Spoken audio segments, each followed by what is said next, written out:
Often when patients come to the office, they ask us about minimally invasive joint surgery. Often with the knees, it's more common we hear, but also with the hip itself.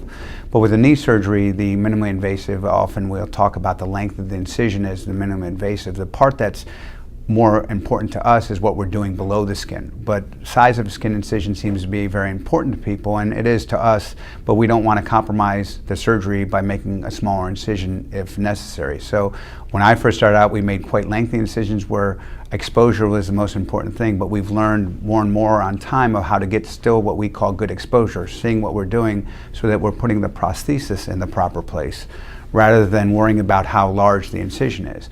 What they've come up with through the engineering process of the prosthetics is smaller and smaller devices to make us be able to not have to put a big of a thing to make the cuts that we make on the bone and the things we do to actually apply the prosthesis to the femur and to the tibia within the knee. What we're also doing is making different incision approaches once we get through the skin. So not only have we made the skin incision smaller, but we've also gone where we don't go through the quadricep tendon itself. We actually split a muscle called the VMO.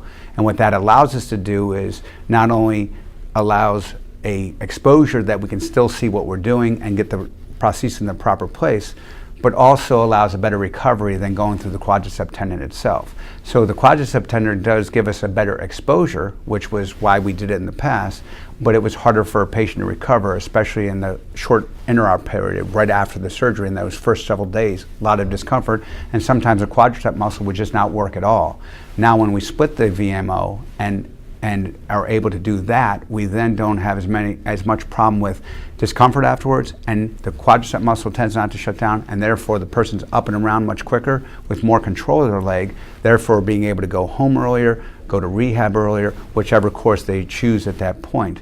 The minimally invasive portion of it is that the instrumentation is smaller, we're making smaller incisions, and again, we're coming through a little bit different angle through the muscle, which instead of going through the tendon, which allows for better rehab and better course. It's really almost the standard of doing it at this point, is doing a minimally invasive. So it's not quite as futuristic or not done in several centers. It's done quite often, and it's really the way most of the surgeons are doing it here.